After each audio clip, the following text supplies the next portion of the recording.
দিয়েছিল। দলবদল কি এই হারের কারণ? 100 বার। যার কোনো নীতি নেই, আদর্শ নেই, ধান্দাবাজ, নিজেকে ছাড়া কিছু বোঝে না, সবাইকে চষে টাকা লুট করে, সব ব্যবসায়ীদের থেকে তোলে, তার বিরুদ্ধে মানুষ রায় দিয়েছে। এরপর কিরকম ব্যারাকপুর মানুষ দেখতে পাবে? আমি পুলিশ প্রশাসনের সাথে কথা বলবো, দিদির সাথে কথা বলবো। আগে মজদুর ভবন রেট হবে। কি হবে সেখানে? রেট কেন হবে? তবে প্রচুর সমাজ বিরোধী আছে মজদুর ভবন। কি মজুদ আছে সেখানে? মজদুর ভবনে ক্রিমিনাল আছে, অনেক ক্রিমিনাল আছে। অর্থাৎ প্রাক্তন ভৌমিক স্পষ্ট করে জানিয়ে দিলেন যে অর্জুন সিং এর যেটা অফিস মজদুর ভবন, সেখানে আগে তল্লাশি চালানো হবে। যেমন অর্জুন সিং বলছেন গণপ্রতিরোধের ডাক দেওয়া হবে, ঠিক পাল্টা পার্থ ভৌমিক তৃণমূল প্রার্থী তিনি বলেছেন এই জয় প্রত্যাশিতই ছিল। যেভাবে ব্যারাকপুরে গুন্ডারাজ চলছিল, এই গুন্ডারাজ দিয়ে তিনি নির্বাচনী প্রচারে সরব হয়েছিলেন, আর এই গুন্ডারাজের জবাবই ব্যারাকপুরের মানুষ দিয়েছে। আগামী দিনে ব্যারাকপুরে শান্তি প্রতিষ্ঠার জন্য তিনি পুলিশ প্রশাসন এবং মুখ্যমন্ত্রীর সঙ্গে আলোচনা করবেন।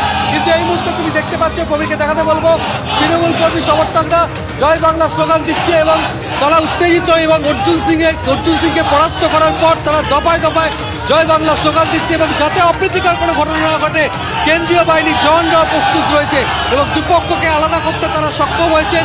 যে কোনো সময় গন্ডগোল বেঁধে যেতে পারে।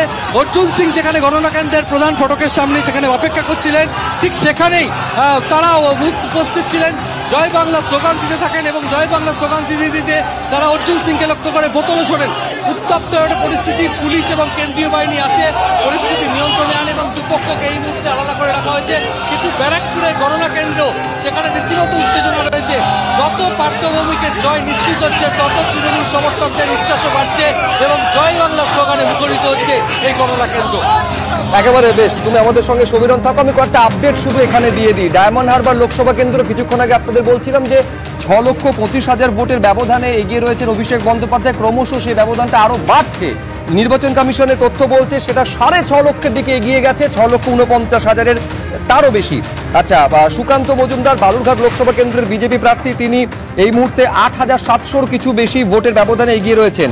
ইশাক খান চৌধুরী একমাত্র আসন যেখানে কংগ্রেস এগিয়ে রয়েছে, 71,000-এর বেশি ভোটে তিনি এগিয়ে রয়েছেন, এটা হচ্ছে মালদা দক্ষিণ থেকে। সৌমিত্র খাঁ 19,518 ভোটে বিষ্ণুপুর লোকসভা কেন্দ্রের বিজেপি প্রার্থী, তিনি এগিয়ে রয়েছেন। সায়নী ঘোষ যাদবপুর লোকসভা কেন্দ্রের তৃণমূল কংগ্রেস প্রার্থী, তিনি 1.5 লক্ষেরও বেশি ভোটে এগিয়ে রয়েছেন। আচ্ছা, সৌমেন্দু অধিকারী কাঁথি লোকসভা কেন্দ্রের বিজেপি প্রার্থী, তিনি 7,623 ভোটে এগিয়ে রয়েছেন।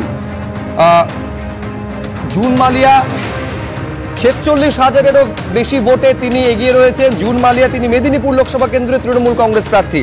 আচ্ছা, মহুয়া মৈত্র, তিনি এগিয়ে রয়েছেন কৃষ্ণনগর লোকসভা কেন্দ্রের তৃণমূল কংগ্রেস প্রার্থী, 67,000-এরও বেশি ভোটে। অর্থাৎ বুঝতে পারছে যে রাজ্য জুড়ে তৃণমূল কংগ্রেস প্রার্থীরা বিভিন্ন জায়গায় কার্যত জয়ের দোরগোড়ায় দাঁড়িয়ে রয়েছেন। আমি এক এক করে এখানে আপনাদের দেখাতে চাইবো যে কোন লোকসভা কেন্দ্রে কে কোথায় রয়েছেন এবং দেশ জুড়ে কি রকম ছবিটা। এনডিএ 296 এই মুহূর্তে, ইন্ডিয়া 229টি আসনে এগিয়ে রয়েছে, অন্যান্যরা 18টি আসনে এগিয়ে রয়েছে। আর এবারে রাজ্যের পরিসংখ্যান দেখুন। রাজ্যে এখনো পর্যন্ত যেটা দেখা যাচ্ছে, তৃণমূল কংগ্রেস 30টি আসনে এগিয়ে রয়েছে, বিজেপি এগিয়ে রয়েছে 11টি আসনে, বামেরা 0 এবং কংগ্রেস 1টি আসনে মালদা দক্ষিণে এগিয়ে রয়েছে।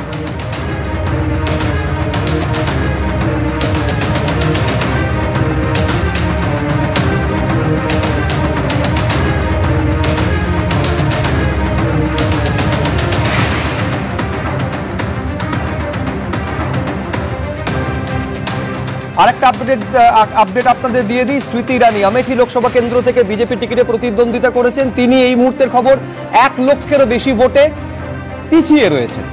আর এইবারে আপনাদের নিয়ে যাব আবু তাহের খান চৌধুরী বা তৃণমূল কংগ্রেস প্রার্থী, তার সঙ্গে রয়েছেন আমাদের প্রতিনিধি উজ্জ্বল মুখোপাধ্যায়। এখনো পর্যন্ত যা ট্রেন্ড দেখা যাচ্ছে, উজ্জ্বল কি বলছেন তিনি?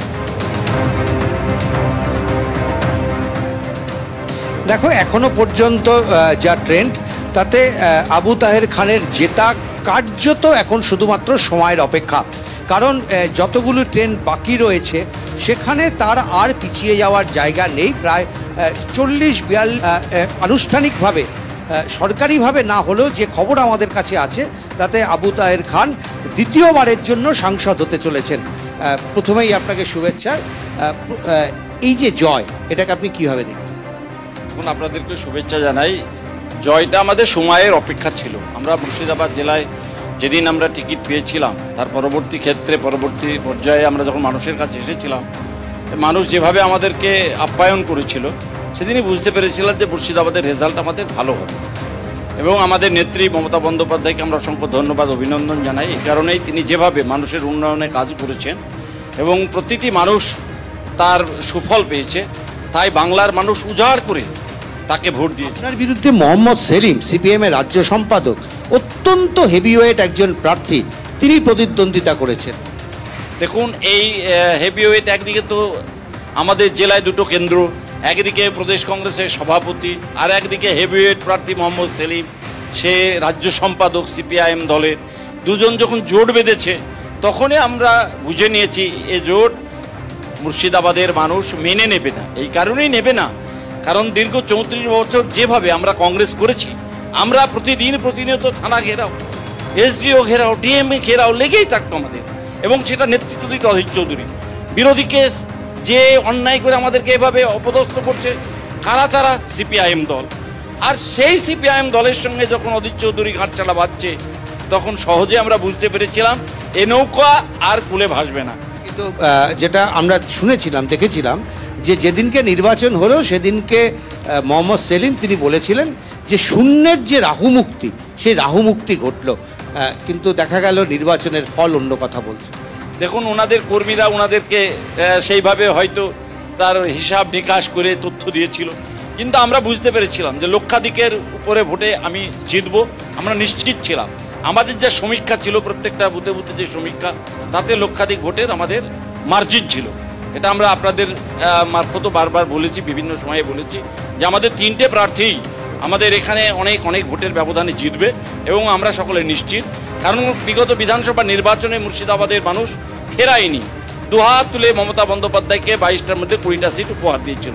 সেখানে অধীরের গড় মুর্শিদাবাদ, সে অধীর চৌধুরীকে নীল করে দিয়েছিল। স্বাধীনতার পরে প্রথম মুর্শিদাবাদ জেলায় নীল হয়ে গেল কংগ্রেস।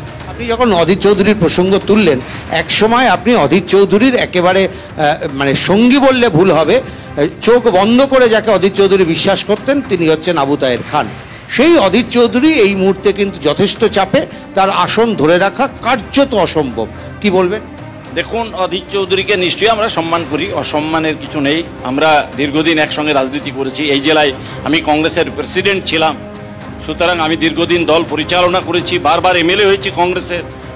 কিন্তু যেদিন অধীর চৌধুরী বেশি সিপিএমের সঙ্গে মাখামাখি শুরু করেছে এবং সিপিএমের হাত ধরেছে, সেদিন থেকেই আমরা ওর কাছ থেকে সরে এসেছি। 2016-তে যখন আপনাদের জোট হয়েছিল, যে জোটের আপনি বিধায়ক ছিলেন, সেখানেও কিন্তু অধীর চৌধুরী সিপিএমের সঙ্গেই হাত মিলিয়ে জোট করেছিলেন এবং সেই জোটের আপনি বিধায়ক ছিলেন।